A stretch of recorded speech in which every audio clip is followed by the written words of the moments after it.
అందరికి కూడా వందనండి. అయితే బయట ఏ ఊళ్ళోనైనా అయితే నా గురించి ఏమన్నా చెప్పచ్చు. ఈ ఊళ్ళో అయితే నాకంటే నాన్న గురించి మీ అందరికీ తెలిసిందంటే ఇక్కడ పుట్టి పెరిగారు కాబట్టి నాన్న గురించి నాన్నమ్మ గురించి గట్రా మీకు తెలియదేం కాదు, అంతా తెలిసింది. నాన్నమ్మ గట్రా ఎంతో భక్తిగా పెరిగారు, నాన్న కూడా మమ్మల్ని ఎంతో గొప్పగా పెంచాడు. అయితే నానమ్మ చనిపోయిన తర్వాత నుంచి కుటుంబంలో కూడా మా పరిస్థితి ఇక్కడ పోలేదు. యాక్చువల్లీ నానమ్మ అప్పుడు ఎంతో ప్రార్థనగా చేసేది, ఆ భక్తిని అయితే కంటిన్యూ చేయలేకపోయి ఉంటుంది. అయితే నాన్న కూడా చనిపోవడం మరి చాలా బాధ.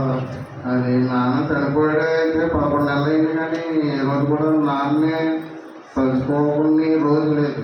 ప్రతిరోజు తలుచుకుంటాం. నాన్న తీగా మర్చిపోయే మనిషి కూడా కాదు. నేను దేవుడి కృపను బట్టి ఈరోజు అంతా బాగా జరిగింది. ఇప్పుడు కూడా వర్షం గట్ట వచ్చేలా ఉంది.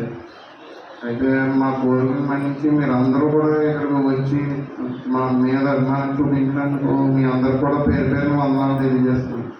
ఇప్పుడు మేము ఏర్పాటు చేసిన ఈ విందులో కూడా మీరందరూ పాలు పొందుకోవాలని కోరుకుంటున్నాం.